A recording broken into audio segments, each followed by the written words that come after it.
Hello दोस्तों, इस video में हम लोग 100 वेरी इंपॉर्टेंट क्वेश्चन डिस्कस करेंगे।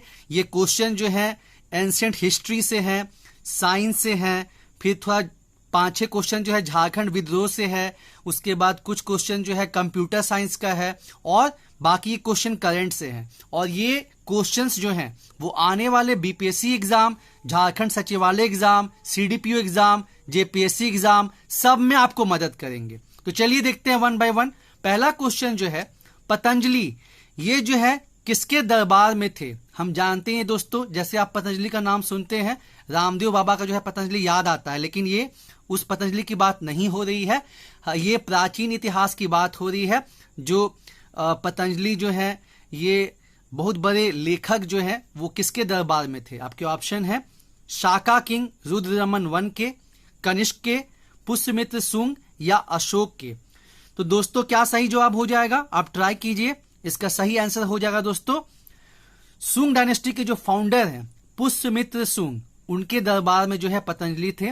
और इनके 2 फेमस वर्क हैं महाभाष्य और योग दर्शन। ठीक है दोस्तों, यहां यह भी ध्यान देना है कि जो पुष्यमित्र सुंग के जो बेटे हैं अग्निमित्र, इन्हीं की कहानी जो है वो आपका ये फेमस वर्क है ना मालविकाग्निमित्रम कालिदास का, उसके वो हीरो थे। ठीक है। क्वेश्चन नंबर 2, लिच्छवी दौहित्र के नाम से किसको जानते हैं? ठीक है, लिच्छवी के पुत्र।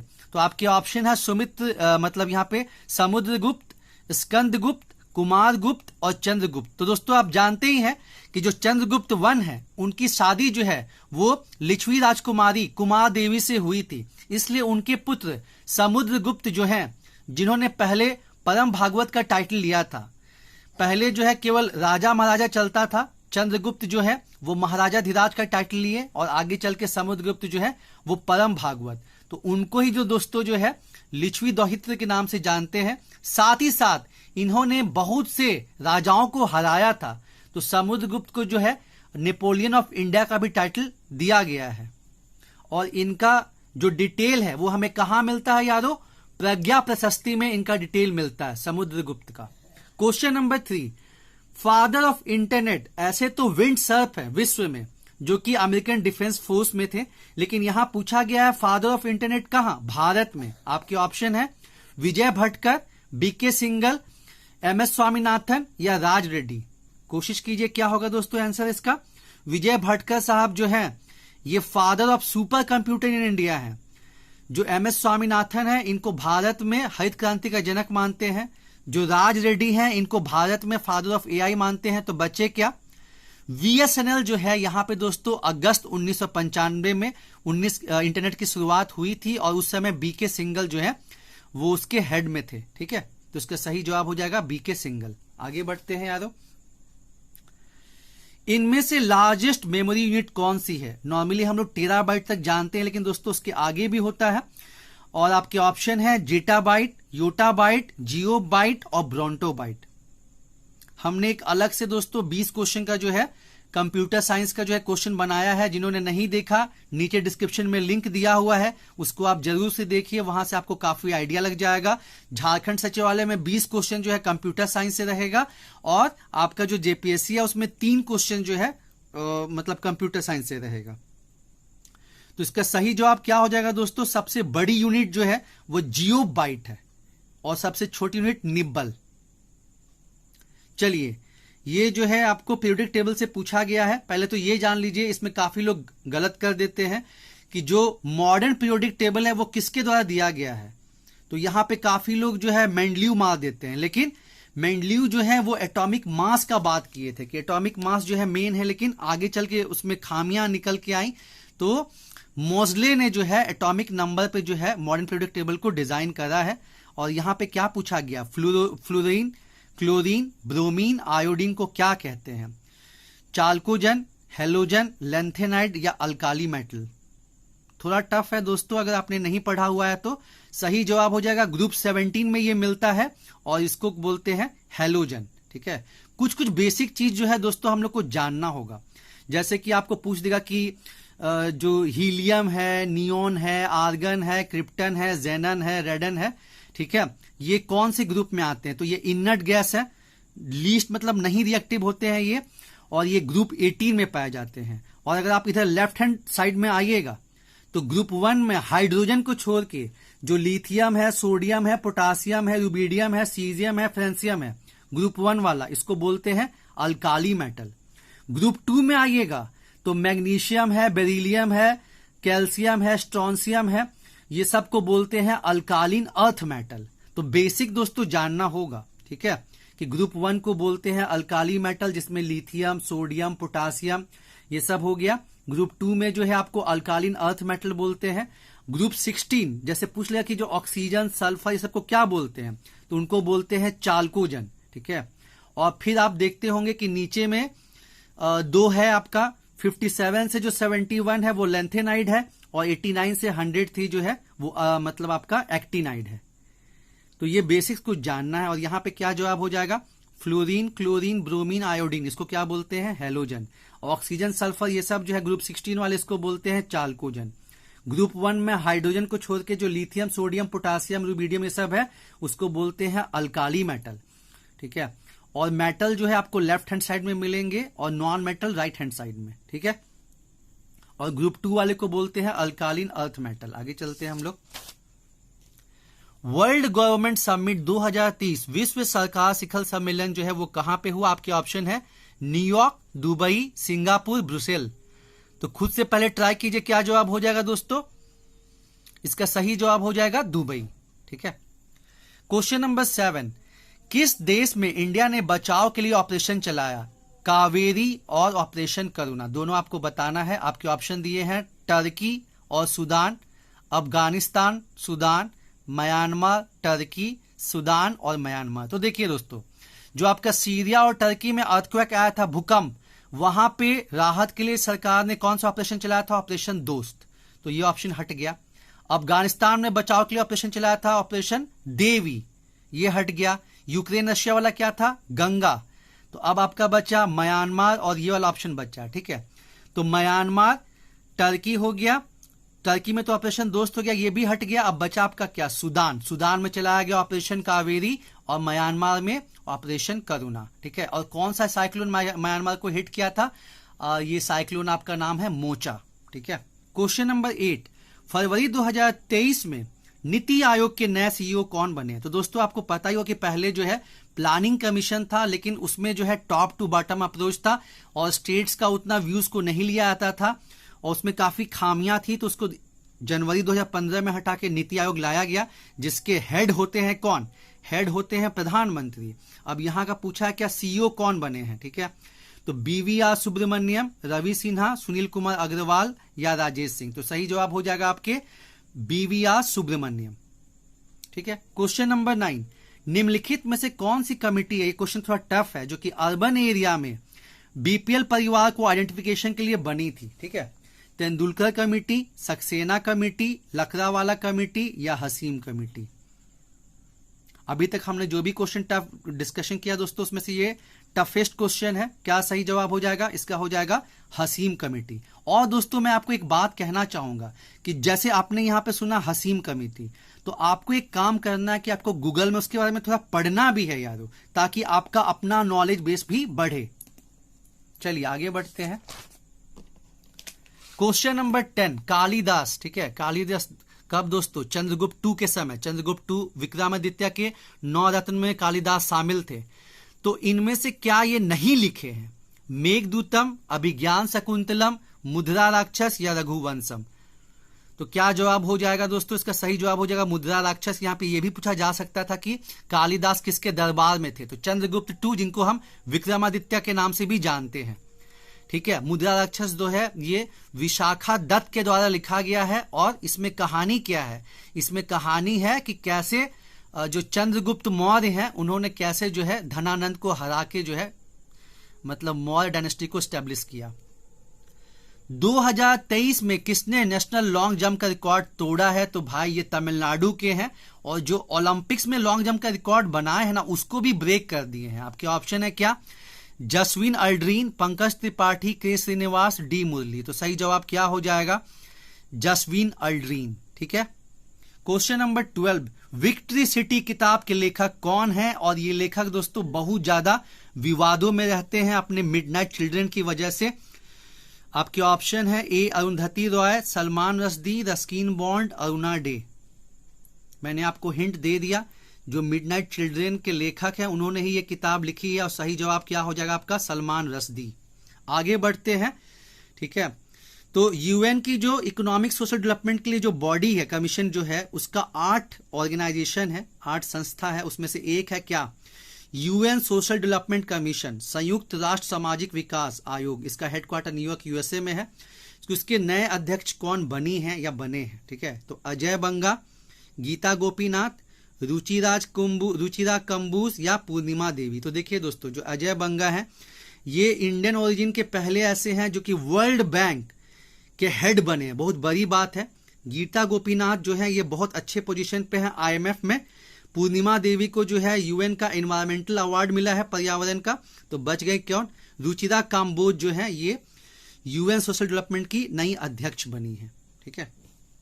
क्वेश्चन नंबर 14, यहां तो पहले ये जान लीजिए कि जो 5वां खेलो यूथ इंडिया गेम्स है ये कहां पे हुआ, ये आपका भोपाल में हुआ। अब यहां पे पूछा गया है क्या कि कौन सा स्टेट जो है वो टॉप किया है, हरियाणा, महाराष्ट्र, तमिलनाडु, यूपी। अब दोस्तों वो मतलब टाइम गया कि बस फेमस खेल का ही पूछते थे, जैसे हमने आपको यहाँ पे बताया ना नेशनल लॉन्ग जंप का रिकॉर्ड किसने बनाया, तो ये काफी इंपॉर्टेंट हो गया। यहाँ पे पूछ लिया 5th खेलो इंडिया यूथ गेम, बताइए कौन जो है टॉप किए हैं, तो इसका सही जवाब हो जाएगा महाराष्ट्र।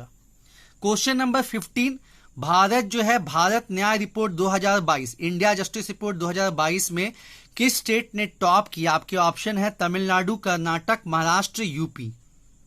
सही जवाब क्या हो जाएगा, कर्नाटक, जहां पे सबसे ज्यादा हाथी भी मिलते हैं। टाइगर कहां मिलते हैं दोस्तों, टाइगर मिलता है एमपी में, और यहां पे बहुत अच्छा लॉ एंड ऑर्डर का व्यवस्था है, जुडिशरी भी बहुत जबरदस्त है, इस वजह से जो है इंडिया जस्टिस रिपोर्ट में जो है ये टॉप किया है। क्वेश्चन नंबर 16, 8वां भारतीय अंतर्राष्ट्रीय विज्ञान महोत्सव, ध्यान रखें दोस्तों नेशनल साइंस कांग्रेस नहीं, नेशनल साइंस कांग्रेस का जो आयोजन है 2023 में नागपुर में हुआ। यहां पे पूछा गया है 8 इंडिया इंटरनेशनल साइंस फेस्टिवल जो है ये कहां पे हुआ, न्यू दिल्ली, नागपुर, इंदौर या Bhopal.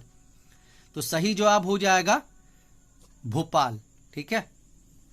Question number 17, 2023 NRI summit कहां हुआ था, इंदौर, ठीक है।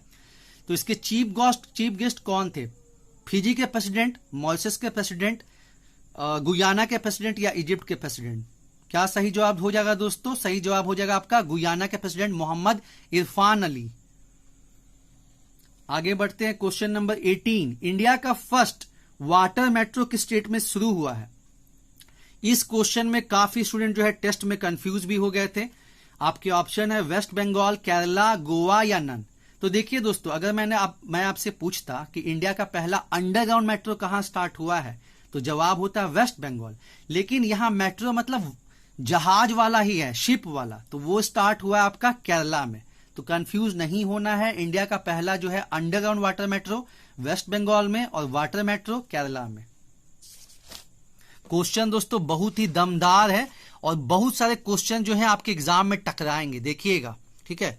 2023 में तो मतलब भारत का जो ये उभरता हुआ इमेज है, और कोविड में भी जो है भारत बहुत अच्छे से इसको टैकल किया, तो हम देखने को मिलता है कि 2023 में आपको G20 का समिट हुआ, SCO का समिट हुआ, उसके बाद 4 साल के लिए एशिया पैसिफिक पोस्टल यूनियन का भी हेड इंडिया बना है, ठीक है। और इसलिए ये इंपॉर्टेंट है क्वेश्चन कि जो एशिया पैसिफिक पोस्टल यूनियन है, एशियाई प्रशांत डाक संघ, इसका हेडक्वार्टर कहां पे है, बीजिंग, बैंकॉक, सिंगापुर, मनीला। तो इसका हेडक्वार्टर दोस्तों है बैंकॉक में। इसमें 32 कंट्रीज पार्टिसिपेशन इसमें करते हैं, मेंबर है। 42वां और 42 और 43rd एशियन समिट दोनों ही एक ही जगह पे हुआ है। आपके ऑप्शन है क्या, थाईलैंड, वियतनाम, इंडोनेशिया, म्यांमार, ठीक है। तो इसका दोनों का क्या जवाब हो जाएगा, 42nd का भी 43rd का भी, ठीक है।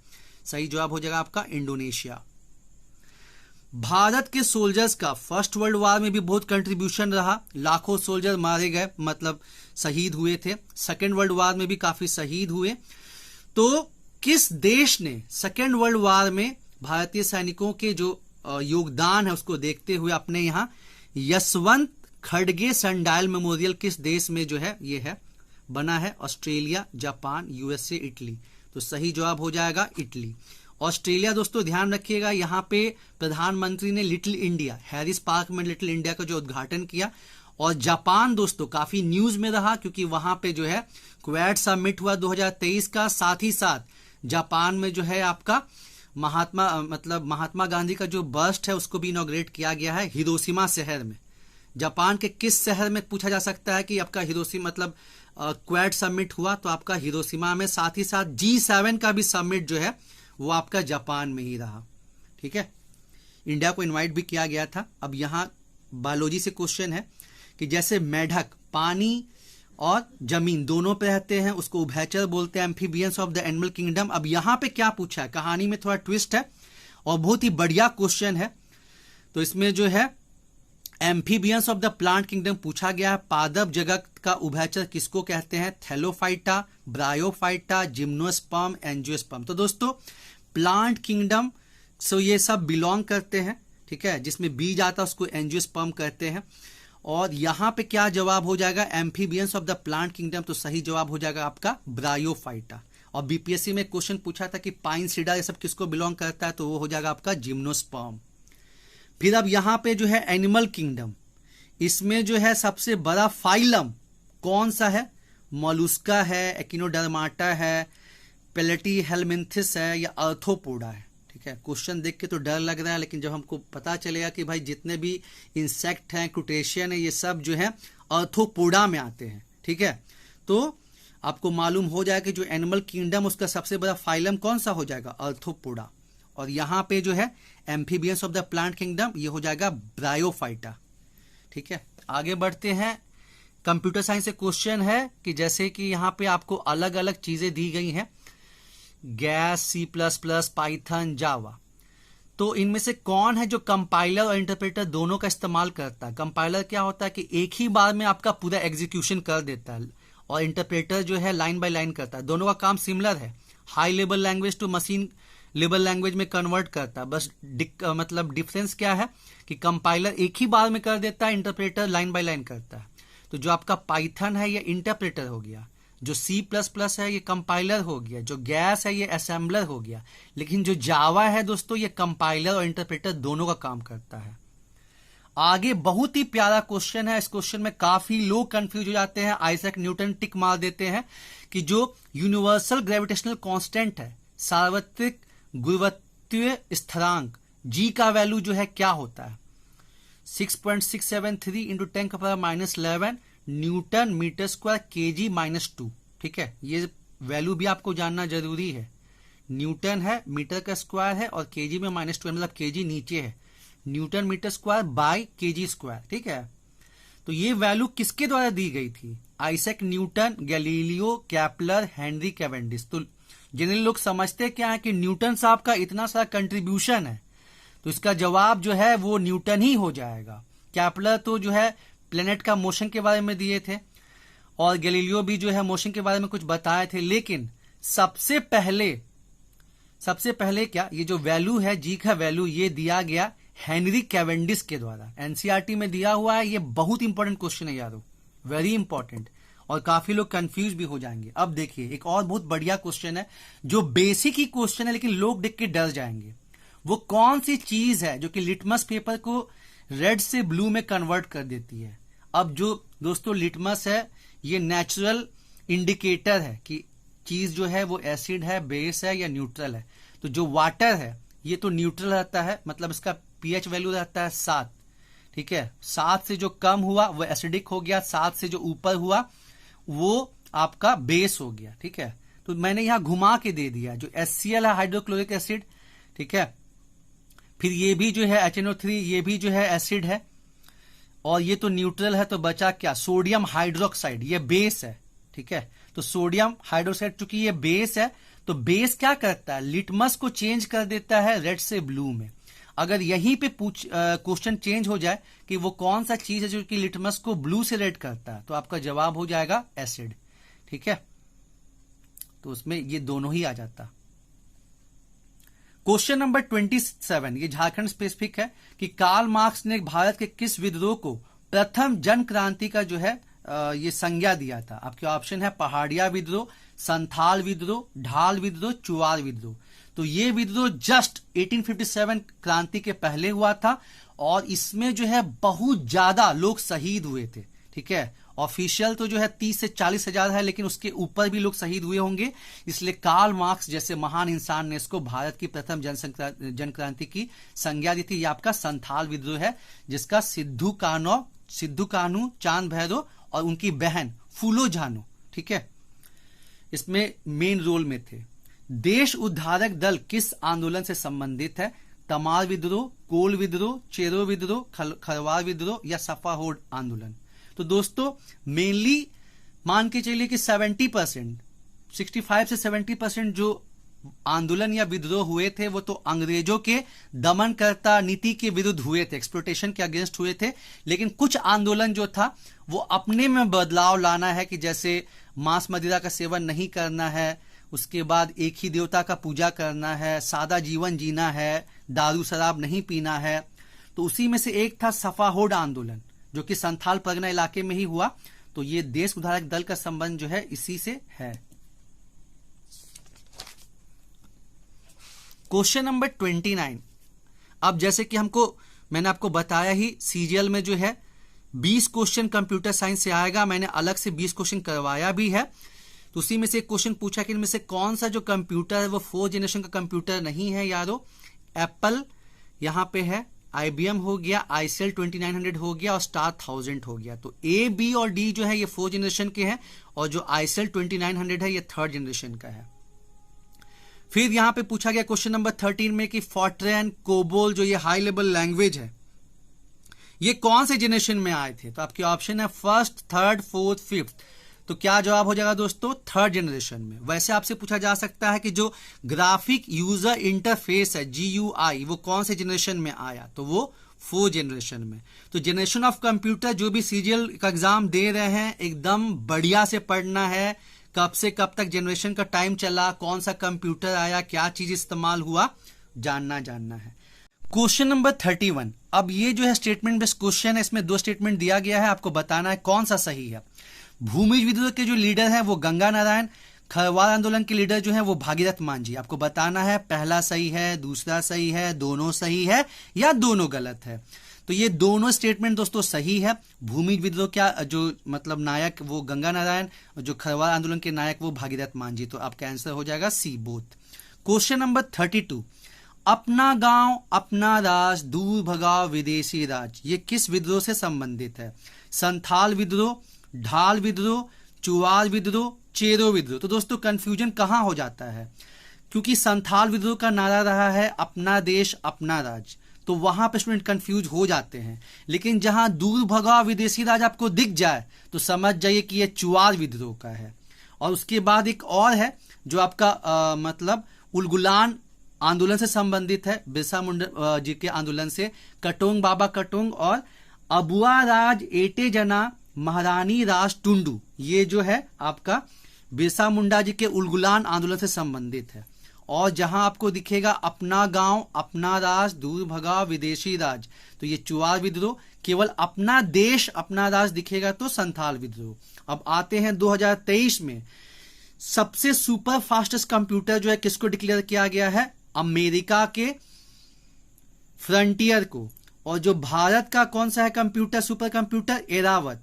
इसको क्या रैंक मिला है? 55, 65, 75 या 85। तो अभी भारत को बहुत आगे जाना है। अभी भारत का रैंक जो है वो 75 है। चलिए आगे चलते हैं। क्वेश्चन नंबर 34, ये हम सभी भारतीयों के लिए बहुत ही इंपॉर्टेंट है। भारत किस डे को जो है वो नेशनल स्पेस डे के रूप में मनाएगा? आपके ऑप्शन है 21 अगस्त, 22 अगस्त, 23 अगस्त, 24 अगस्त। तो दोस्तों आपको पता ही है कि चंद्रयान 1 2008 में लॉन्च किया गया था, सक्सेस रहा। चंद्रयान 2 में जो है कुछ कमियां हो गई थी, 2019 में वो सक्सेसफुल नहीं हो पाया था। और 2023 में इसरो ने इतना जबरदस्त, मतलब केवल 2023 में नहीं, 2019 के फेलियर के बाद ही इसरो ने इतना जबरदस्त काम किया कि 23 अगस्त को चंद्रयान 3 की जो है वो मून के साउथ साइड में जो है लैंडिंग हुई और भारत ऐसा करने वाला पहला देश बन गया। तो उसी 23 अगस्त को जो है नेशनल स्पेस डे मनाया जाएगा। और उस पॉइंट पे जहां पे विक्रम लैंडर जो है लैंड किया उसको शिव शक्ति पॉइंट नाम दिया गया है। और ये क्वेश्चन बहुत इंपॉर्टेंट है। चंद्रयान 3 जो है जिसका लॉन्चर कौन रहा, LVM-3, इसके प्रोजेक्ट डायरेक्टर का नाम क्या है? ठीक है, ये तो सबको को पता है कि 23 अगस्त को लॉन्च मतलब वो लैंड कर गया। तो अब यहां आपको बताना है कि इसके जो है डायरेक्टर का नाम क्या है। K-Sivan, S Somnath, R.K. Srivastava. बहुत लोग गलती क्या कर देते हैं कि जो इसरो के हेड हैं S सोमनाथ, उन्हीं का नाम टिक कर देते हैं, लेकिन यहां पे पूछा क्या गया है चंद्रयान 3 के प्रोजेक्ट डायरेक्टर, तो वो कौन है? P. वीरमुथुल। ठीक है, तो इसका सही जवाब हो जाएगा A। क्वेश्चन नंबर 36, किस इंडियन को जो है 2023 में मैग्सेसे अवार्ड मिला है? रवीश कुमार, बी विल्सन, अरविंद केजरीवाल, रवि कानन, सभी को जो है ऐसे मैग्सेसे अवार्ड मिला है। और जो अरविंद केजरीवाल ये तो मतलब मैग्सेसे अवार्ड से ही फेमस हुए थे ना, तो यहां पे क्या हो जाएगा आपका रवि कानन सही जवाब हो जाएगा। ठीक है, 2023 के लिए ऑन्कोलॉजिस्ट हैं ये रवि कानन। और एक चीज यहां बहुत इंपॉर्टेंट है दोस्तों कि जो दलाई लामा है उनको 1959 में ही मैग्सेसे अवार्ड दे दिया गया था, लेकिन उस समय जो है चीन से वो भाग के इंडिया आए थे शरण लेने के लिए, तो काफी प्रॉब्लम हो रही थी, तो उनको इस साल जो है ठीक है उनका अवार्ड दिया गया है। लेकिन वो अवार्ड जीते कब थे? 2023 में नहीं, 1959 में। बस जो फिलीपींस के अथॉरिटी हैं उन्होंने उनको जो है यह अवार्ड दिया है। तो ये पूछा जा सकता है कि दलाई लामा को किस वर्ष जो है मिला था? 1959 में मिला था। अब एक बहुत महत्वपूर्ण क्वेश्चन, एशिया से पहले नोबेल प्राइज जीतने वाले रविंद्रनाथ टैगोर, जिनको गीतांजलि के लिए अवार्ड मिला था लिटरेचर का नोबेल प्राइज, वो किस वर्ष मिला था? 1910 में, 1911 में, 1913 में, 1914 में। तो सही जवाब हो जाएगा आपका दोस्तों 1913। एक और बहुत प्यारा क्वेश्चन है कि महात्मा गांधी जी जो है वो किस वर्ष दक्षिण अफ्रीका से भारत वापस आए? 1913, 1914, 1915, 1916।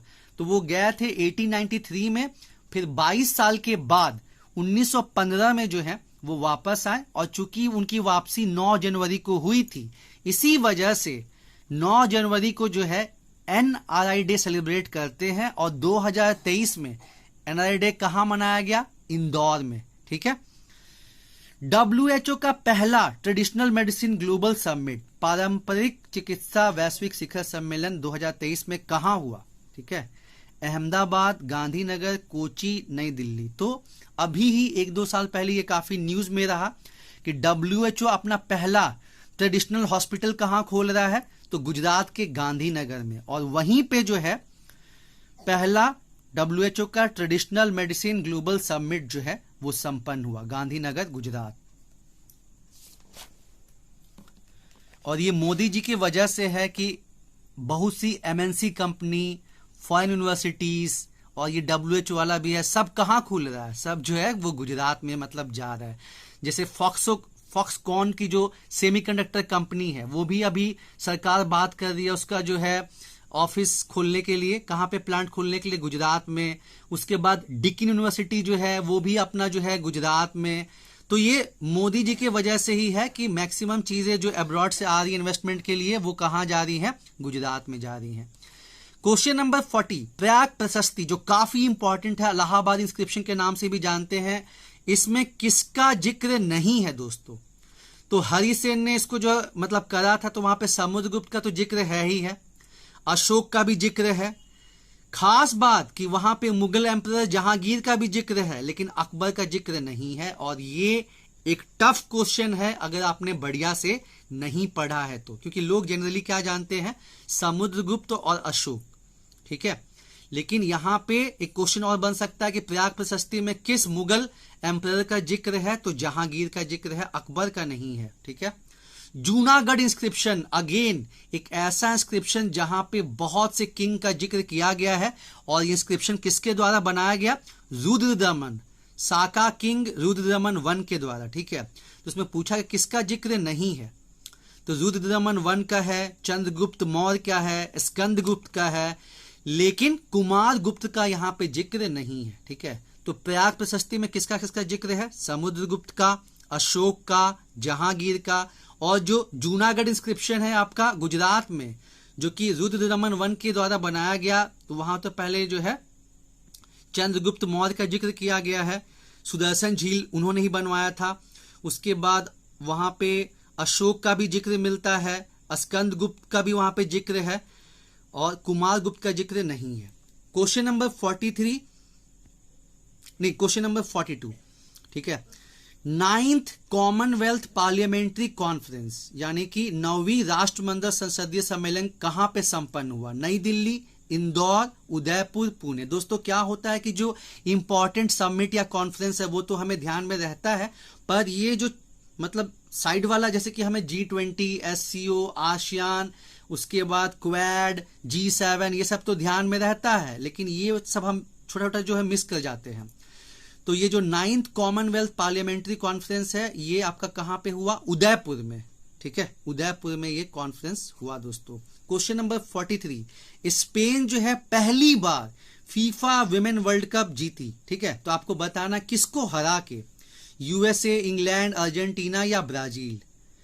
तो सही जवाब दोस्तों क्या हो जाएगा? सही जवाब आपका हो जाएगा यहाँ पे इंग्लैंड को हरा के स्पेन जो है वो फीफा वर्ल्ड कप जीती। दोस्तों आपको ये भी बताना है कमेंट बॉक्स में कि 2022 में मेन का वर्ल्ड कप हुआ था, उसको किसने जीता, किस टीम ने जीता, ठीक है।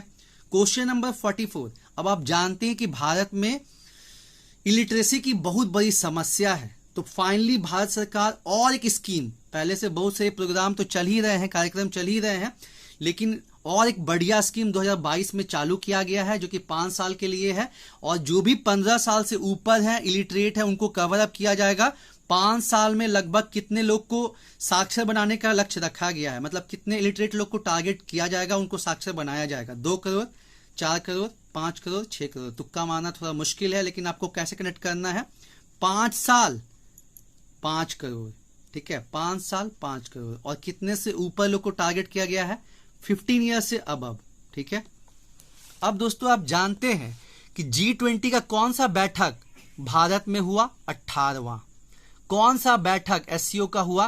23वां। अब यहां पे पूछा गया है कि कौन सा समिट, ब्रिक्स का कौन सा समिट जो है दक्षिण अफ्रीका में हुआ? 15वां, 16वां, 17वां, 18वां। तो सही जवाब है दोस्तों 15, और इसमें 6 देश और दोस्तों ऐड होने वाले हैं, ठीक है, 6 देश और ऐड होने वाले हैं। 1 जनवरी 2024 से ये ग्रुप और एक्सपेंड होगा, तो आपको बताना है कि 1 जनवरी 2024 से कौन नया मेंबर नहीं बनेगा? अर्जेंटीना, इथियोपिया, UAE या साउथ अफ्रीका। तो दोस्तों साउथ अफ्रीका पहले से ही मेंबर है, ये नया मेंबर नहीं है, पहले से ही मेंबर है, तो कंफ्यूज नहीं होना, ऑप्शन को ठीक से पढ़ना है, साउथ अफ्रीका का आंसर हो जाएगा। क्वेश्चन नंबर 47, दोस्तों भारत में 54th टाइगर रिजर्व का अनाउंसमेंट हो चुका है। कहां बना है ये? इसका नाम क्या है? ढोलपुर करौली इंडिया, ठीक है, टाइगर रिजर्व। ये किस स्टेट में है? यूपी, MP, कर्नाटक या राजस्थान? तो ढोलपुर करौली जो है ये राजस्थान में है दोस्तों, और NTCA national tiger conservation authority जो है ये पूरे टाइगर रिजर्व का जो है देखरेख करती है। क्वेश्चन ये भी पूछता है कि NTCA का गठन कब हुआ था? तो NTCA का गठन दोस्तों हुआ था 2005, दिसंबर 2005 में। और एक चीज आपको बहुत इंपॉर्टेंट ध्यान में रखना है, चूंकि जो बड़े कैट हैं जिसमें आपका लेपर्ड आता है, चीता आता है, टाइगर आता है, लायन आता है, ये सब जो चीजें हैं, तो इंडिया ने बिग कैट अलायंस घोषित किया है। क्यों? 2023 में, क्योंकि 50 साल पूरा हुआ है प्रोजेक्ट टाइगर का। तो क्वेश्चन पूछा जा सकता है कि बिग कैट अलायंस किसने डिक्लेयर किया है? इंडिया ने किया है। कितने बिग कैट को बचाया जाएगा? तो 7, ठीक है। और कहां पे टाइगर सबसे ज्यादा है दोस्तों? तो MP स्टेट में। किस और वर्ल्ड का कितना % टाइगर पॉपुलेशन इंडिया में है? तो 75%। किस रेलवे स्टेशन को UNESCO Asia Pacific cultural heritage award मिला है? ऐसे क्वेश्चन हम लोग मिस कर जाते हैं। भोपाल, शिवाजी टर्मिनल, लखनऊ, बाइकुला। तो नॉर्मली अगर इसको लॉजिक से बनाएंगे हम लोग तो शिवाजी टर्मिनल मार देंगे, या भोपाल या लखनऊ, बाइकुला छूट जाएगा। लेकिन जो इसका अवार्ड मिला है वो बाइकुला महाराष्ट्र में है, उसको यह अवार्ड मिला है दोस्तों। ILO जो कि सोशल प्रोटेक्शन के लिए वर्कर्स, चिल्ड्रेन, विमेन के लिए बहुत काम करता है, 1919 का ही ऑर्गेनाइजेशन है दोस्तों, ध्यान रहे। तो इसका हेडक्वार्टर कहां पे है? रोम, जिनेवा, न्यूयॉर्क, पेरिस। तो सही जवाब क्या हो जाएगा यारों? सही जवाब हो जाएगा आपका जिनेवा। हेडक्वार्टर जो है अंतरराष्ट्रीय संगठन के, आपको जानना वेरी इंपॉर्टेंट है, ठीक है, वहां से क्वेश्चन बनता ही बनता है। अब आगे बढ़ता है। अब यहाँ पे सिलसिला जो है थोड़ा बजट से आता है क्वेश्चन। 2023-24 में भारत के बजट का साइज कितना रहा? 39 लाख करोड़, 42 लाख करोड़, 45 लाख करोड़ या 48 लाख करोड़? तो सही जवाब दोस्तों क्या हो जाएगा? सही जवाब हो जाएगा 45 लाख करोड़। मोटा मोटी तो आइडिया होना दोस्तों बहुत जरूरी है, क्योंकि आजकल बजट, इकोनॉमिक सर्वे, ये सबसे काफी क्वेश्चन रहता है। क्वेश्चन नंबर 51, पीएम प्रणाम किससे संबंधित है? अंतरिक्ष कार्यक्रम से, साइबर सिक्योरिटी से है, फर्टिलाइजर से है, फाइनेंशियल इंक्लूजन है। तो दोस्तों आपको पता ही है कि हम लोग कितना ज्यादा केमिकल, इंसेक्टिसाइड, पेस्टिसाइड सब इस्तेमाल करते हैं और आर्टिफिशियल फर्टिलाइजर इस्तेमाल करते हैं। तो उसका अल्टरनेटिव ढूंढना है, होता है ना, ऑर्गेनिक फार्मिंग जैसे जानते हैं। तो कृत्रिम चीजें नहीं, आर्टिफिशियल चीजें नहीं, प्राकृतिक फर्टिलाइजर का इस्तेमाल, उसके लिए जो है पीएम प्रणाम स्कीम लॉन्च किया गया है, क्योंकि बहुत ज्यादा प्रदूषण होता है यारो। क्वेश्चन नंबर 52, बजट में हालांकि हर स्कीम के लिए आवंटन बढ़ा है, लेकिन एक ऐसा स्कीम है जिसमें 33% रिडक्शन किया गया है। तो आपको बताना है वो कौन सा स्कीम है। जल जीवन मिशन, मनरेगा, प्रधानमंत्री आवास योजना, स्वच्छ भारत मिशन। तो दोस्तों वो है मनरेगा, ठीक है। मतलब इसमें 33% की कटौती की गई है। और यही क्वेश्चन पूछ लेता कि किसमें सबसे ज्यादा बढ़ोतरी, मतलब इसका ठीक डबल, जो है यहाँ पे 33% है तो वहां पे 66% जो है वो इंक्रीज हुआ है। तो वो है आपका प्रधानमंत्री आवास योजना यारो, ठीक है। तो रिडक्शन हुआ है मनरेगा में और जो है इंक्रीज आपको देखा गया है प्रधानमंत्री आवास योजना में। अब क्वेश्चन नंबर 53 बहुत इंपॉर्टेंट, आप जानते ही हैं कि नासा बहुत एक्सप्लोरेशन करते ही रहता है। तो जनवरी में उसने अर्थ के साइज का एक एक्सोप्लैनेट पाया है, उसका नाम क्या रखा गया है? LHS 475 small A, LHS 475 small B, LHS 475 small C, LHS 475 small D. तो अगर आपने पढ़ा है तब तो आप भाई बना पाएंगे, लेकिन तुक्का अगर सोचेंगे तो फिर मुश्किल है इसमें लगना, ठीक है। तो क्या जवाब हो जाएगा? 475 बी, यानी कि बी आंसर हो जाएगा इसका, ठीक है। आगे बढ़ते, जैसे कि मैंने आपको बताया कि 2023 में बस इंडिया ही इंडिया चल रहा न्यूज में। G20, SCO समिट, उसके बाद मतलब एशिया पैसिफिक पोस्टल यूनियन। तो उसी तरह इंडिया जो है ये 4 एक्सपोर्ट ग्रुप हैं, MTCR, NSG, ऑस्ट्रेलिया ग्रुप, वार्षिक अरेंजमेंट। आपको बताना है कि भारत इसमें से किसका 1 साल के लिए अध्यक्ष बना है यारो। तो MTCR जो है ये मिसाइल टेक्नोलॉजी को कंट्रोल करता है, चाइना इसका सदस्य नहीं है, इंडिया है। NSG जो है ये न्यूक्लियर मटेरियल, इंडिया इसका सदस्य नहीं है। Australia group chemical and biological weapon, question पूछा जा सकता है कि वो कौन सा ग्रुप है जो कि केमिकल बायोलॉजिकल वेपन को बैन करने की बात करता है, तो ऑस्ट्रेलिया ग्रुप। और जो ट्रेडिशनल वेपन मतलब जो हथियार है, मशीन गन, टैंक, ये सब जो हो गया वो आपका वार्षिक अरेंजमेंट। तो भारत जो है इसका वार्षिक अरेंजमेंट का जो है 1 साल के लिए अध्यक्ष बना है यारो। आगे बढ़ते हैं, बहुत ही प्यारा क्वेश्चन है। जैसे कि आपको पता है कि भारत सरकार जो है स्वच्छता पे खासकर 2014 के बाद से बहुत ज्यादा फोकस कर रही है। तो National Water and Sanitation Institute, doctor Shyama Prasad Mukherjee Rashtriya Jal एवं स्वच्छता संस्थान कहां खोला गया? आपके ऑप्शन है न्यू दिल्ली, कोलकाता, पुणे, इंदौर। लॉजिक पे बनेगा तो फिर कोई न्यू दिल्ली में आ सकता है, पुणे में आ सकता है, इंदौर में आ सकता है, तीनों गलत हो जाएगा। इसको खोला गया है जोका, कोलकाता में, ठीक है। जनवरी 2023 में कितने लोगों को पद्म विभूषण मिला है? 5, 6, 7 या 8? तो सही जवाब हो जाएगा 6, जिसमें एक नाम बहुत स्पेशल है यारो। हालांकि 6 नाम इंपॉर्टेंट, लेकिन एक नाम बहुत खास है।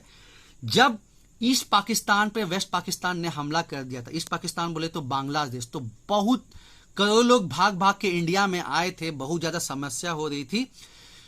तो उसके बाद जो है उस समय दिलीप महालनोबिस साहब ने ORS घोल जो है उसका आविष्कार करा और फिर जो है जादू हो गया।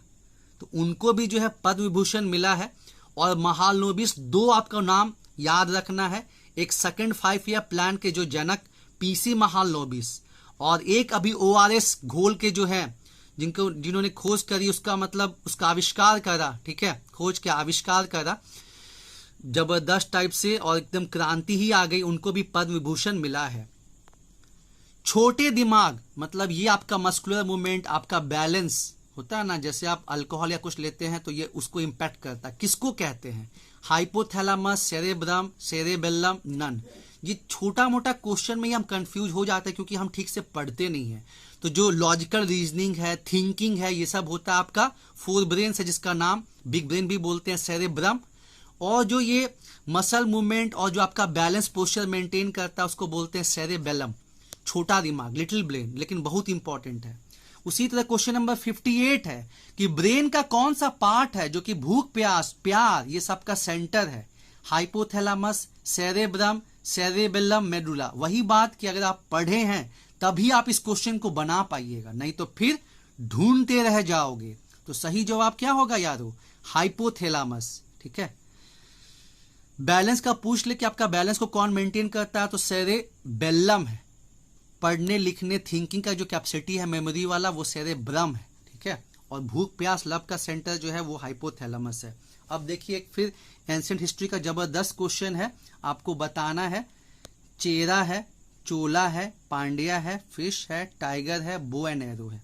तो आपको बताना है कि कौन किसका सिंबल है दोस्तों।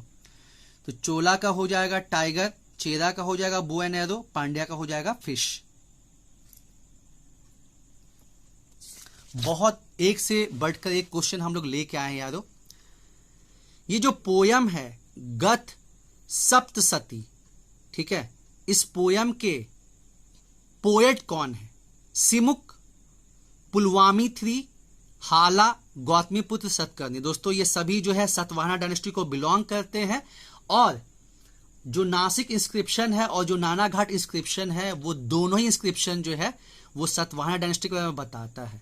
सिमुक जो है सतवाहना डायनेस्टी के जो है फाउंडर है। एक क्वेश्चन और आता है जिसमें आपको चोला, चेरा, पल्लवास और सतवाहना दिया जाता है और पूछा जाता है कि बताइए सबसे पुरानी डायनेस्टी कौन सी है, तो आपका आंसर हो जाएगा सतवाहना।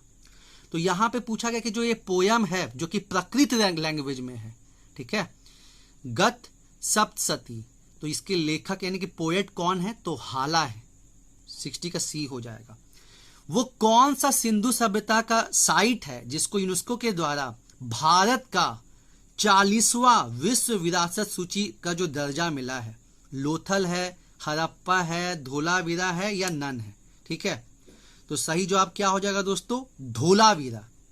ठीक है, धोलावीरा जो है ये सिंधु सभ्यता का बहुत इंपॉर्टेंट साइट है। इसको यूनेस्को का विश्व विरासत सूची भारत में जो है 40 जो है विश्व विरासत सूची में आते हैं। कुछ नेचुरल होते हैं, कुछ कल्चरल। बस एक ही है कंचनजंगा जो कि मिक्स है, नेचुरल भी है और आपका प्राकृतिक भी है और सांस्कृतिक भी है।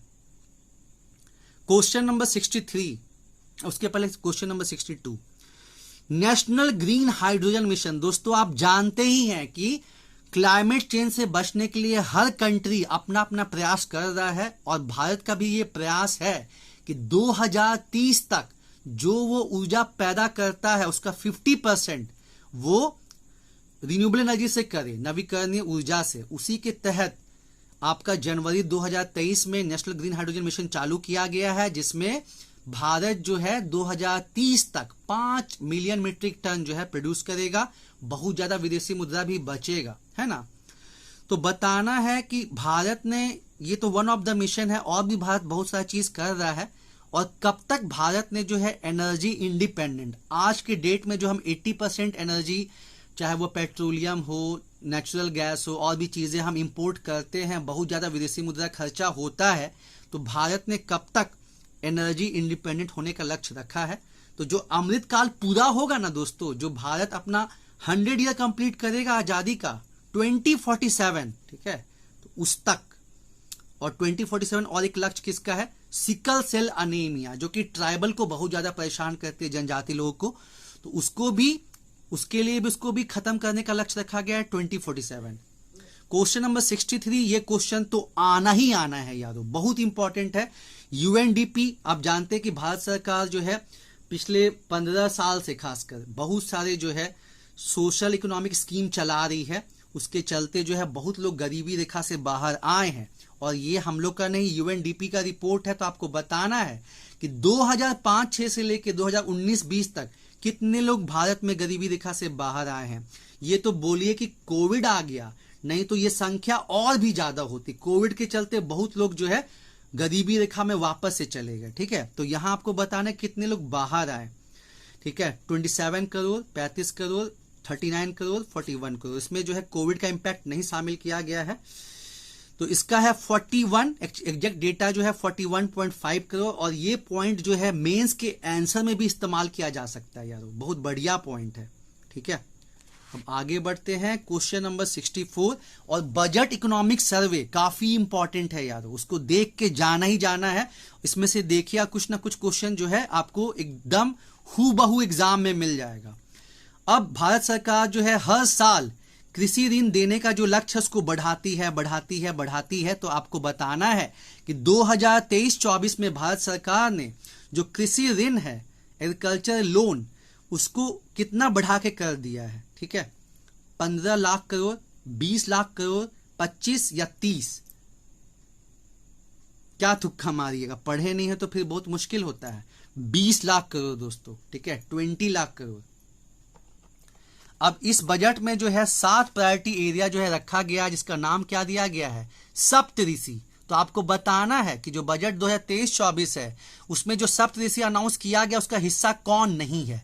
समावेशी विकास, हरित विकास, अंतरिक्ष कार्यक्रम या युवा शक्ति, inclusive development, green growth, space programme या यूथ पावर। तो इसमें दोस्तों जो स्पेस प्रोग्राम है ये इसका पार्ट नहीं है। ठीक है, और जैसे मैंने आपको बताया दोस्तों, आपको जो भी मैं आंसर बता रहा हूं ना उसको आपको देखना भी है। जैसे यहाँ पे सप्तऋषि की मैंने बात की, तो आप गूगल में सर्च करिए कि बजट 2023-24 में ये जो सप्तऋषि है इसमें और कौन कौन से पॉइंट है। 3 तो यहाँ पे हो गया, समावेशी विकास हो गया, हरित विकास हो गया, यूथ पावर हो गया, फाइनेंशियल सेक्टर हो गया, अनलीजिंग द पोटेंशियल हो गया, लास्ट माइल तक डिलीवरी करना वो हो गया, ग्रीन ग्रोथ हो गया, तो बात कर ही लिया हमने। तो आपको देखना है कि वो 7 चीजें कौन कौन सी हैं। ठीक है, क्वेश्चन नंबर 66।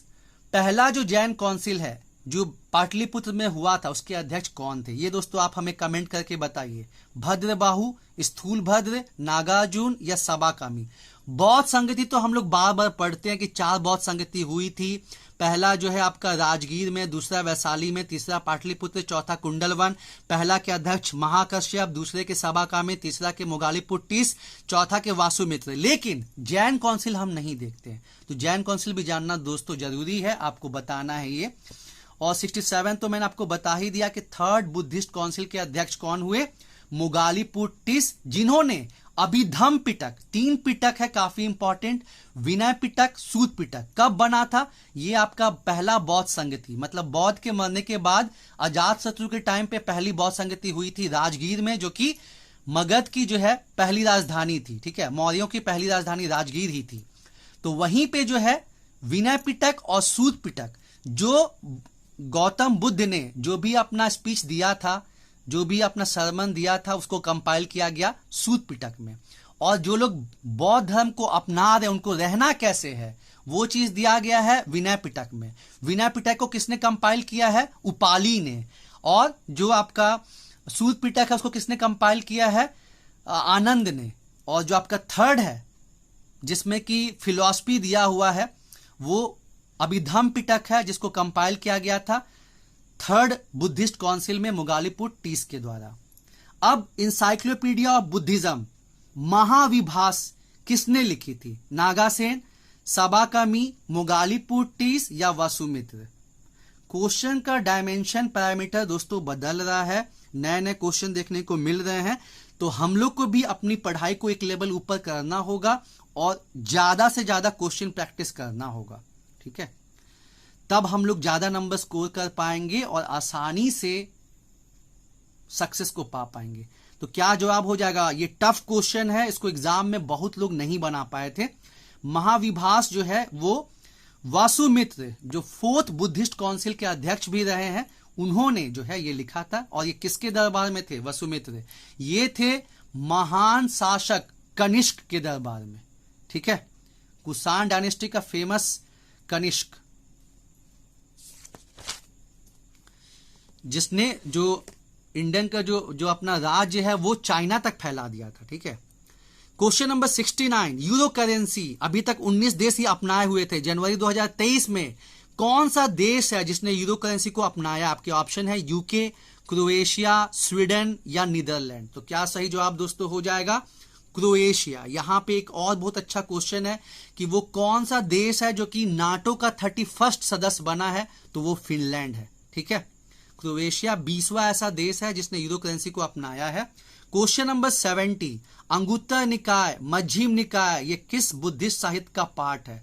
सूत पिटक, विनय पिटक, अभिधम पिटक या नन? तो दोस्तों ये सूत पिटक का पाठ है, अंगुत्तर निकाय, मध्यम निकाय।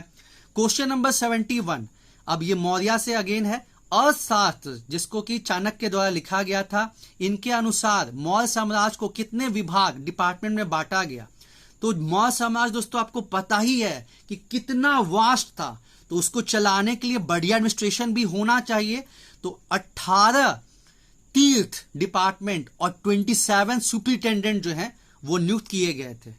ठीक है, और इनका बहुत अच्छा मतलब प्रशासन सिस्टम भी था, तभी ना इतना बड़ा आर्मी, इतना बड़ा प्रोविंस ये मेंटेन कर पा रहे थे। अब नेशनल ग्रीन ट्राइब्यूनल, चूंकि पर्यावरण संबंधित मैटर हाईकोर्ट में बहुत ज्यादा बढ़ रहे थे, इसलिए एक अलग से जो है राष्ट्रीय हरित प्राधिकरण का गठन किया गया। आपको बताना कब हुआ ये? 2007, 2009, 2010 या 2011? तो सही जवाब हो जाएगा 2010। हेडक्वार्टर कहां पे है? हेडक्वार्टर है इसका न्यू दिल्ली में।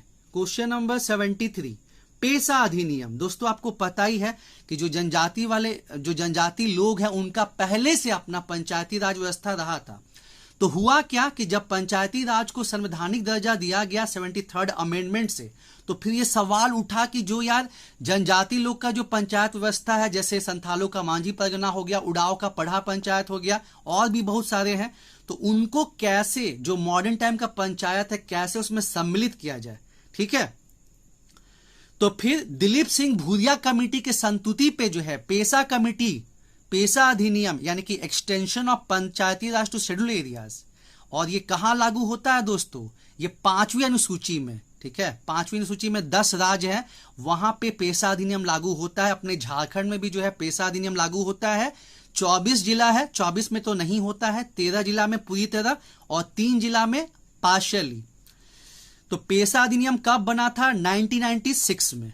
ठीक है, उसके बाद इतने सारे नियम कानून बने, लेकिन कभी भी जो लोग जंगल में रहते हैं उनको उनका अधिकार नहीं मिला। उसके चलते बहुत सारे लॉ एंड ऑर्डर का प्रॉब्लम भी आया। बहुत ज्यादा गरीबों जो कि जंगल में रहते थे उस पर निर्भर थे, उनका एक्सप्लॉयटेशन भी हुआ। फाइनली थक हार के जो है फॉरेस्ट राइट एक्ट, वन अधिकार अधिनियम जो है बना। आपको बताना है कौन से ईयर में? 1995, 1996, 2005, 2006। तो देखिए 1996 में आपका पेशा अधिनियम बना था, उसके ठीक 10 साल के बाद 2006 में जो है फॉरेस्ट राइट एक्ट जो है बना। हालांकि प्रॉब्लम अभी सॉर्ट आउट नहीं हुआ है। समस्या क्या है कि जो इसका कट ऑफ डेट है ना वो है 13 दिसंबर 2005, और शेड्यूल ट्राइब के लिए तो कुछ वैसा स्पेसिफिक नहीं है, बस उसमें वही 13 दिसंबर 2005 का है। लेकिन जो नॉन शेड्यूल्ड है उनके लिए 3 जनरेशन की बात कही गई है, यानी कि 75 ईयर्स। अब बताइए कि आज के टाइम पे जो ग्राम सभा रिकॉग्नाइज करेगा कि ये 75 ईयर से रह रहे हैं, उनका भी तो एज होना चाहिए ना। और इतने साल के बाद, और 16 साल कंप्लीट हो चुके हैं, तो मात्र 50% एक क्लेम जो है वो सेटल आउट हुए हैं। तो प्रॉब्लम जो है वो बनी हुई है, but something is better than nothing. At least एक पहल तो हुई है, इसको और बढ़िया तरीके से जो है करने की जरूरत है। और इसमें छत्तीसगढ़ और उड़ीसा काफी अच्छा जो है परफॉर्मेंस कर रहे हैं। चलिए आगे बढ़ते हैं। क्वेश्चन नंबर 75, जैसे अशोक को पियमदसी, बिंदुसार को अमृतोकैटस, उसी तरह चंद्रगुप्त मौर्य की पहचान किसने जो है वो सैंड्रोकोटस के रूप में की? आपके ऑप्शन है James Prinsep, Charles Wilkins, William Jones और लॉर्ड कर्जन। तो लॉर्ड कर्जन तो दोस्तों होगा नहीं, और जेम्स प्रिंसेप जो है इन्होंने अशोका को जो है पियमदसी और उनके एडिट को आइडेंटिफाई किया था। चार्ल्स विल्किंस जो है इन्होंने भगवत गीता को जो है इंग्लिश में ट्रांसलेट किया था। इसका सही जवाब क्या हो जाएगा? William Jones. दोस्तों, विलियम जोन्स का बहुत ही इंपॉर्टेंट कंट्रीब्यूशन रहा है, क्योंकि इन्होंने देखा कि जो इंडिया में लैंग्वेजेस बोली जाती हैं और जो यूरोपियन लैंग्वेजेस हैं, दोनों में कुछ समानता है। तो जो इंडो यूरोपियन लैंग्वेजेस का कंसेप्ट का है, उसमें इनका कंट्रीब्यूशन रहा। साथ ही साथ इन्होंने एशियाटिक सोसाइटी की जो स्थापना की, उससे जो है एशिया का बहुत सारा चीजों का जो है वो एक्सचेंज हुआ यूरोपियन सोसाइटी के साथ, और इन्होंने बहुत से वर्क को जो है संस्कृत से ट्रांसलेट किया इंग्लिश में, जैसे मनुस्मृति हो गई, कालिदास का अभिज्ञान शकुंतलम हो गया, गीत गोविंद हो गया। तो विलियम जोन्स का जो है इंडिया के लिए बहुत इंपॉर्टेंट कंट्रीब्यूशन रहा है, क्योंकि इन्होंने जो एशियाटिक सोसाइटी जो स्टैब्लिश की, उससे जो है जो एशियन सोसाइटी, खासकर जो इंडिया का जो इतना रिच सिविलाइजेशन है, उसके बारे में फॉरेनर्स को पता चला, और जो यहाँ के लैंग्वेजेस हैं उनका कुछ समानता है यूरोपियन लैंग्वेजेस से, वो भी मालूम चला। क्वेश्चन नंबर 76, जो भारतीय दर्शन है 6 टाइप का है, उसमें से कौन सा दर्शन है जो कि फिजिक्स की शुरुआत उसको मानते हैं? वैशेषिक, न्याय, सांख्य, योग। इसमें क्या होता है कि जनरली जो स्टूडेंट है वो सांख्य टिक कर देते हैं, लेकिन इसका सही जवाब दोस्तों होगा वैशेषिक। और ये दोस्तों पहले यूपीएससी में केवल आता था, लेकिन अब बहुत से एग्जाम में पूछा जाता है। तो जो 6 भारतीय दर्शन हैं वो किस बारे में है, उनके जो है फाउंडर कौन है? जैसे जो न्याय है, इसका जो है कौन हो जाएगा? न्याय का होता है गौतम। जो आपका जो है योग, पतंजलि। तो उसी तरह जो है आपको बाकी भी स्कूल, भारतीय दर्शन के स्कूल के जो फाउंडर हैं उनके बारे में जानना बहुत जरूरी है। Question number 77, world happiness report या वर्ल्ड हैप्पीनेस इंडेक्स, ठीक है, 2023 में इंडिया का रैंक क्या रहा? तो दोस्तों ये रिपोर्ट जो है वो UN sustainable development solution network UNSDSN जो है पब्लिश करती है, जिसमें 6 इंडिकेटर हैं, और इंडिया का जो पोजीशन है 2023 में रहा 126। कौन सा कंट्री है जो कि लगातार कई सालों से नंबर 1 पे है? तो यहां पे दोस्तों है फिनलैंड। और दोस्तों एक बात यहां पे बताना चाहेंगे कि वर्ल्ड पीस रिपोर्ट में भी जो है, शांति रिपोर्ट में भी जो है, या शांति इंडेक्स में भी जो है, वो इंडिया का रैंकिंग जो है 126 है। और ग्लोबल जेंडर गैप में, जो कि वर्ल्ड इकोनॉमिक फोरम पब्लिश करता है, उसमें इंडिया का रैंक 127 है। तो एक क्वेश्चन तो मतलब रिपोर्ट या इंडेक्स से आना ही आना है। वर्ल्ड हैप्पीनेस रिपोर्ट और पीस रिपोर्ट जो है दोनों में 126, और जो है ग्लोबल जेंडर गैप में 127। 2023 में कौन सा देश है जो कि नेवल एक्सरसाइज मालाबार, ठीक है, ये जनरली इंडिया कराता था, जिसमें India, Australia, Japan, India, America, Japan. Australia पहले आया था, बीच में बंद हो गया था, फिर से चाइना को काउंटर करने के लिए ऑस्ट्रेलिया वापस से ज्वाइन हो गया है। और 2023 में इस एक्सरसाइज को, चूंकि इंडियन ओशियन में चाइना अपनी पैनी निगाहें रखे हुए है, अपने ड्रोन, सैटेलाइट ये सब रखे हुए है, इसलिए उसकी नजरों से दूर इस एक्सरसाइज को, मालाबार को किसने होस्ट किया? America, Australia, Japan, India. तो क्या जवाब हो जाएगा? ऑस्ट्रेलिया। और दोस्तों ये चारों देश ही क्वाड संगठन के जो है मेंबर भी हैं, यूएसए, ऑस्ट्रेलिया, जापान, इंडिया, जो कि मेनली जो है चाइना को काउंटर करने के लिए बनाया गया है। और 2024 में, 2023 में क्वाड की बैठक जापान में हुई, और 2024 में इसकी बैठक इंडिया में होने को है। 79, 2024 समर ओलंपिक्स कहां होगा? फ्रांस, यूएसए, साउथ कोरिया या जापान? तो दोस्तों 2020 में टोक्यो में ओलंपिक्स होने वाला था, कोविड के चलते 2021 में हुआ। इंडिया का क्या पोजीशन रहा? इंडिया का मतलब पिछले 40 साल में बेस्ट, मतलब उसका जो परफॉर्मेंस रहा, 48 रैंक आया उसको, ठीक है। और जो अगला ओलंपिक्स है, उम्मीद है इसमें और भी जो है इंडिया बेटर परफॉर्मेंस करेगा, और ये होने वाला है आपका फ्रांस में, ठीक है। आगे बढ़ते हैं। क्वेश्चन नंबर 80, 2022 में कोप 27, ये तो सभी लोग को पता है कि कहां हुआ। कोप 27 आपका जो है कोप 27 हुआ इजिप्ट में, ठीक है। अब यहां पूछा गया कि 2023 में कोप 28 कहां पे होगा? इजिप्ट, स्पेन, यूएई, सिंगापुर, ठीक है। तो सही जवाब क्या हो जाएगा दोस्तों? UAE. Question number 81 again very important question.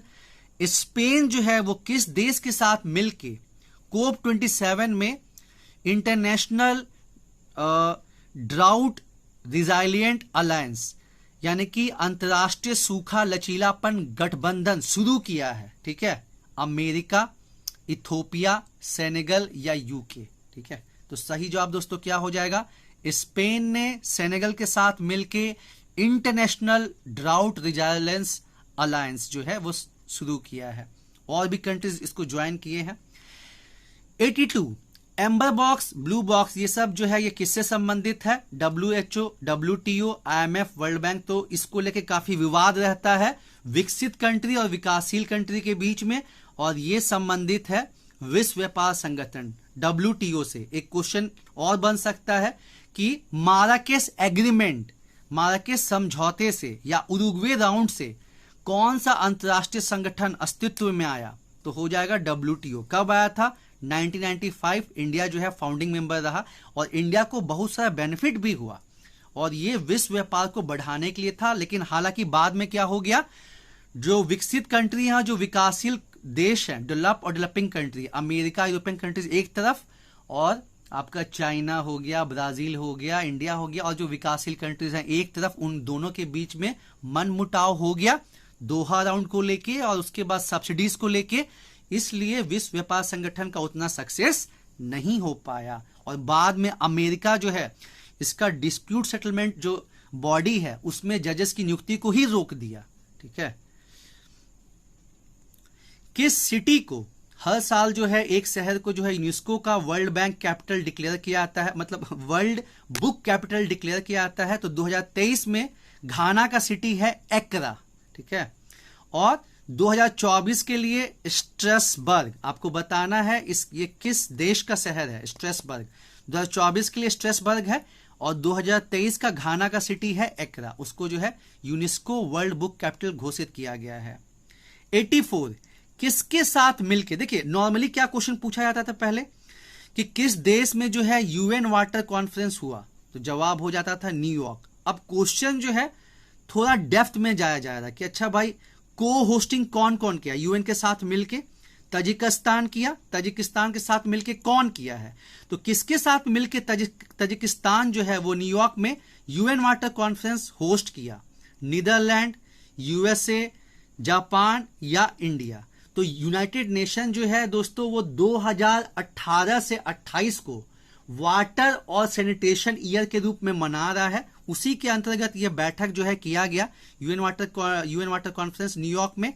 तो तजिकिस्तान जो है नीदरलैंड के साथ ये जो है कॉन्फ्रेंस करा है। अब देखिए यहां पे आपको राजा दिया गया है और महाजनपद है। टफ क्वेश्चन है यारों, अगर आपने नहीं पढ़ा है तो टफ क्वेश्चन है, तो आपको मैच करना। तो देखिए अजात शत्रु का सबको जानेंगे, हरियंग डायनेस्टी मगध, उसके बाद का बताइए। एक क्वेश्चन बनता है कि दुश्मनी होने के बावजूद जब अवंती के राजा प्रदोत बीमार पड़ गए, ठीक है, तो क्या हुआ? बिंबिसार ने अपने फिजिशियन जीवक को उनके यहां भेजा था। तो प्रदोत का संबंध हो गया अवंती महाजनपद से, और जो हो गया प्रसेनजीत जो हो गया ये कौशल से, और जो उद्यन हो गया ये वत्स से। ठीक है, और बिंबिसार के ही कंटेम्पररी थे कौन कौन? भगवान महावीर और भगवान बुद्ध, और उनके दुश्मन थे प्रदोत, अवंती के राजा। लेकिन जब ये बीमार पड़े थे तो बिंबिसार जो है ना, उन्होंने अपने फिजिशियन जीवक को भेजा था प्रदोत के यहां पे। अब ये बहुत बढ़िया क्वेश्चन है।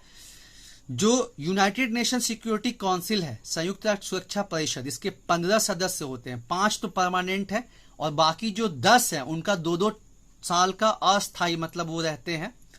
तो 1 जनवरी 2024 से कौन नया सदस्य इसका मतलब कि नहीं बना है, ठीक है, नहीं बनेगा, वो अनाउंस कर देते हैं जून में ही। ठीक है, तो जून 2023 में ही अनाउंस हो चुका है कि कौन बनेगा 1 जनवरी 2024 से। 5 नया country, Guyana, Sierra Leone, Slovenia, South Africa.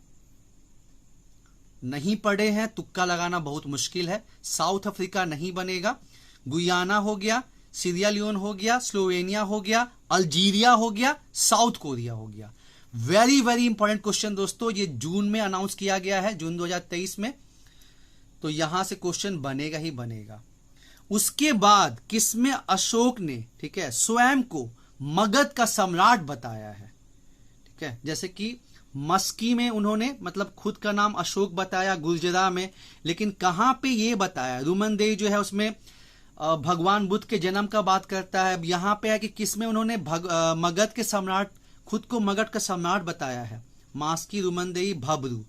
तो जो भब्रू एडिक्ट है उसमें अशोक ने स्वयं को मगध का सम्राट बताया है। बाकी मस्की और नेटूर ये सब में जो है खुद को अशोक बताया, बाकी जगह पीएमदसी लिखा हुआ है, ठीक है। स्पेशल ड्राइंग राइट, विशेष आहरण अधिकार किससे संबंधित है? तो जितने भी दोस्तों केंद्रीय बैंक हैं, जैसे हम लोग का आरबीआई हो गया, लंदन का बैंक ऑफ लंदन हो गया, बैंक ऑफ इंग्लैंड हो गया, उसके बाद फेडरल रिजर्व हो गया अमेरिका का, सबका अपना एक मतलब आईएमएफ के पास अपना अकाउंट रहता है और जरूरत पड़ने पे वहां से विड्रॉ करते हैं, उसको बोलते हैं स्पेशल ड्रॉइंग राइट्स। विशेष आहरण अधिकार का संबंध जो है आईएमएफ से है, ठीक है। और दिक्कत क्या हो रहा था, जो आईएमएफ है, जो वर्ल्ड बैंक है, ये दोनों को डोमिनेट करते हैं वेस्टर्न कंट्रीज। तो फाइनली जब मतलब रिसेशन आया और प्रॉब्लम कंटिन्यू रहा कि अब मतलब जो विकसित देश है अमेरिका और यूरोपियन कंट्रीज, उनमें खुद में मंदी आई हुई है और वही लोग आईएमएफ वर्ल्ड बैंक में बहुत ज्यादा पैसा लगाते हैं। तो जो आईएमएफ वर्ल्ड बैंक का प्रोजेक्ट चल रहा था विकासशील देशों में जैसे इंडिया, चाइना, ब्राजील सब में, तो वो रुक सा गया। तो फिर जो ये विकासशील देश हैं ये सोचे कि यार हम लोग का भी अपना बैंक होना चाहिए। तो उसके बाद 2008 के बाद ही AIIB, Asian infrastructure investment bank, और उसके बाद न्यू डेवलपमेंट बैंक, ब्रिक्स जो है वो न्यू डेवलपमेंट बैंक का स्थापना किया और बाकी विकासशील देश मिलकर AIIB का ये मतलब स्थापना किए। क्वेश्चन नंबर 89, विक्रम संवत और साका संवत में कितने का अंतर है? पहले तो दोस्तों ये जान जाइए कि भारत सरकार किसको अपनाई है, साका संवत को जो दोस्तों अपनाई है, जो कि 78 AD का है, और विक्रम संवत जो है ये 57 BC का है, ठीक है। तो 57 BC हो गया, इधर 78 हो गया, तो दोनों को जोड़िएगा आप तो आपको मिलेगा 135 साल, 135 ईयर आपको मिलेगा, ठीक है। तंजौर में जो बृद्धेश्वर मंदिर है ये किनके द्वारा बनाया गया था? पल्लवास, राष्ट्रकूटास, पांड्या या चोलास? तो ये राजा 1 के द्वारा बनाया गया जो कि चोला किंग है, ठीक है। उसी तरह कांची में कैलाशनाथ की जो मंदिर है वो किसके द्वारा बनाया गया? पल्लवाज, राष्ट्रकूटास, पांड्या या चोलास? तो वो नरसिंहवर्मन 2 जो कि पल्लवास किंग है उनके द्वारा बनाया गया। तो बृद्धेश्वर मंदिर हुआ चोलास के द्वारा, राजा 1, और जो कांची का जो मंदिर है कैलाशनाथ मंदिर ये Narasimhavarman 2। Question number 92 Jharkhand specific है। चित्रजीत राय और जयनाथ सिंह का संबंध किस विद्रोह से था? ढाल विद्रोह, चुवार विद्रोह, चेरो विद्रोह या पहाड़िया विद्रोह? तो दोस्तों ये पलामू साइड की स्टोरी है, चेरो विद्रोह। क्वेश्चन नंबर 93, भारत में 5G सर्विसेज की शुरुआत कब हुई? अगस्त 2022, सितंबर 2022, अक्टूबर 2022, नवंबर 2022? तो सही जवाब दोस्तों क्या हो जाएगा? 1 अक्टूबर 2022। और भारत सरकार जो है 6G के लिए भी काम स्टार्ट कर दी है। टारगेट रखा गया है कि 2030 तक पूरे भारत में जो है 6G सर्विसेज पहुंचा देनी है। क्वेश्चन नंबर 94, जब काफी विवाद होने लगा कि भाषा के आधार पे राज्यों का गठन होना चाहिए या नहीं, कांग्रेस पहले इस चीज को मानती थी कि भाषा के आधार पे राज्यों का गठन होना चाहिए, पर जब पाकिस्तान अलग हो गया तो सरकार डर गई और बोली कि नहीं। जो भी 2 कमेटी बनी, जेवीपी कमेटी और धर कमेटी, दोनों मना कर दी कि नहीं भाषा के आधार पे नहीं बनेगा। तब पोटी श्री मल्लू आंध्र प्रदेश के उन्होंने फास्ट रख दिया, उनकी डेथ हो गई और 1953 में हड़बड़ी में जो है पहले आंध्र प्रदेश बनाना पड़ा। साथ ही साथ एक राज पुनर्गठन आयोग का मतलब गठन करना पड़ा 1953 में, और पूछा गया कि भाई कैसे बनाया जाए, जिसके अध्यक्ष कौन थे? फजल अली। अब यहां पे गड़बड़ क्या होता है कि इसके रिकमेंडेशन पे एक अधिनियम बना था 1956। तो ये क्वेश्चन बीपीएससी में पूछा गया था, लोग बहुत गड़बड़ कर दिए थे, हम लोग से काफी मिस्टेक हो गया था कि हम लोगों ने सोचा कि मतलब 1956 में ही जो है रिपोर्ट सबमिट हुआ होगा, लेकिन ऐसा नहीं था दोस्तों। 1953 में ये आयोग का गठन हुआ। 1955 में जो है इसने अपना रिपोर्ट सबमिट कर दिया था, और फिर इसके आधार पे 1956 में, हालांकि जो इसने रिकमेंडेशन दिया था सरकार ने उसी को नहीं माना, उसमें कुछ संशोधन भी किया गया, लेकिन ये बहुत इंपॉर्टेंट है। और इसमें 3 मेंबर थे, कुंजरू, पनिकर और फजल अली, और फजल अली इसके अध्यक्ष। आर्टिकल 371F, आर्टिकल 370 तो हम लोग जानते हैं, जो कि अब इसको चेंज कर दिया गया जम्मू कश्मीर वाला, लेकिन 371 भी हम लोग को जानना बहुत जरूरी है यारो। तो उसमें आर्टिकल 371F किस राज्य को स्पेशल दर्जा देता है? सिक्किम, गोवा, मिजोरम, अरुणाचल प्रदेश। तो सही जवाब आपको क्या हो जाएगा यारो? सिक्किम। क्वेश्चन नंबर 96, इनमें से सबसे ज्यादा एनर्जी किसका है? ठीक है, ऐसा एक क्वेश्चन देता ही देता है, जो आपका इलेक्ट्रोमैग्नेटिक स्पेक्ट्रम है वहां से क्वेश्चन बनता है। Gamma rays, X rays, radio waves, infrared. दोस्तों आप एक चीज जान जाइएगा कि जो वेवलेंथ है, तरंग दैर्घ्य, और जो फ्रीक्वेंसी है, आवृत्ति, दोनों का संबंध जो है इनवर्स होता है। मतलब जहां वेवलेंथ बढ़ेगा वहां आवृत्ति और जो एनर्जी है वो घटेगा। ठीक है, तो इनमें सबसे ज्यादा एनर्जी किसकी है? Gamma rays, X rays, radio waves, infrared. तो इसका एक शॉर्टकट है गड्डी, जी से गड्डी हो गया, XUV, X rays, ultraviolet rays, visible rays, गड्डी XUV इन माई रेंज। तो जब आप गामा रेज से नीचे आएंगे रेंज की तरफ, मतलब गड्डी XUV इन माई रेंज, तो जो ऊपर वाला उसका एनर्जी और फ्रीक्वेंसी सबसे ज्यादा रहेगा। ठीक है, ध्यान रहे। तो गामा रेज का एनर्जी और फ्रीक्वेंसी सबसे ज्यादा रहेगा। और तरंग दैर्घ्य, तो तरंग दैर्घ्य नीचे वाला, ऊपर से नीचे जब आते हैं तो तरंग दैर्घ्य बढ़ता है, तो सबसे ज्यादा वेवलेंथ किसका हो जाएगा? रेडियो वेव्स का। शॉर्टकट क्या बढ़ा है आपको? गड्डी XUV इन माई रेंज। गड्डी का जी से गामा रेज हो गया, एक्स से एक्स रेज हो गया, यू से जो है आपका अल्ट्रावायलेट हो गया, वी से विजिबल हो गया। गड्डी XUV इन माई रेंज। आई से आपका इंफ्रारेड हो गया, एम से माइक्रोवेव हो गया, और आर से रेडियो वेव हो गया। तो रेडियो वेव जो सबसे नीचे है उसका वेवलेंथ सबसे ज्यादा रहेगा, तरंग दैर्घ्य, और जो गामा रेज सबसे ऊपर है उसका एनर्जी और फ्रीक्वेंसी सबसे ज्यादा रहेगा। क्योंकि जो तरंग दैर्घ्य है उसका उल्टा संबंध होता है। तरंग दैर्घ्य जैसे जैसे ऊपर से नीचे बढ़ते जाएगा वैसे वैसे एनर्जी आपको घटती जाएगी। अगर हम पूछेंगे सबसे कम एनर्जी किसका रहेगा, तो रेडियो वेव्स का सबसे कम एनर्जी रहेगा, क्योंकि ये सबसे नीचे है, लेकिन वही रेडियो वेव्स का वेवलेंथ सबसे ज्यादा रहेगा। और गामा रेज का वेवलेंथ सबसे कम रहेगा, एनर्जी सबसे ज्यादा रहेगा। ठीक है, हूल दिवस कब मनाते हैं? 30 जून को। इसका संबंध संथाल विद्रोह से है, और जिसको जो है कार्ल मार्क्स ने प्रथम जन क्रांति की संज्ञा दी थी। ऑपरेशन मेघदूत, इससे जो है सियाचिन ग्लेशियर पे कब्जा किया गया था। ऑपरेशन पोलो जो है उससे हैदराबाद पे कब्जा किया गया था। ऑपरेशन ब्लू स्टार जो है उससे गोल्डन टेम्पल पे किया गया था। तो ये काफी इंपॉर्टेंट है।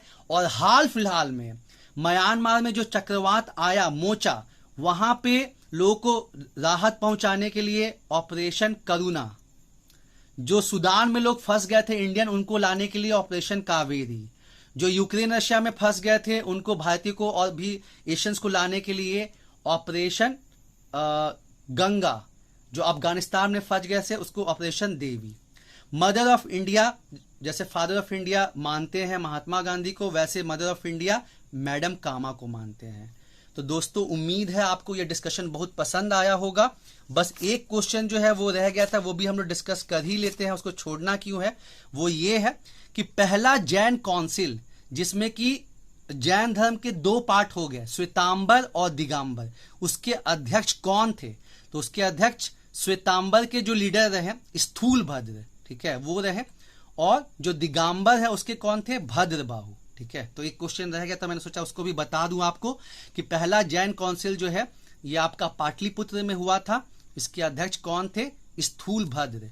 और जैसे कि आपका हीनयान और महायान जो है बौद्ध धर्म का 2 पार्ट है, हीनयान और महायान, उसी तरह जो है आपका श्वेतांबर और दिगंबर है। जैन का 3 काउंसिल हुआ था, तो पहले काउंसिल में ही दोनों अलग हो जाते हैं। भद्रबाहु का संबंध दिगंबर से है और स्थूल भद्र का जो है वो श्वेतांबर से है। और जो पाटलिपुत्र में पहला जैन काउंसिल हुआ था उसके अध्यक्ष स्थूल भद्र ही थे दोस्तों।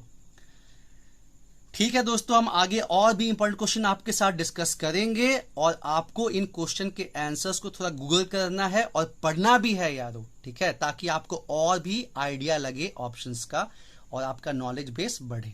धन्यवाद।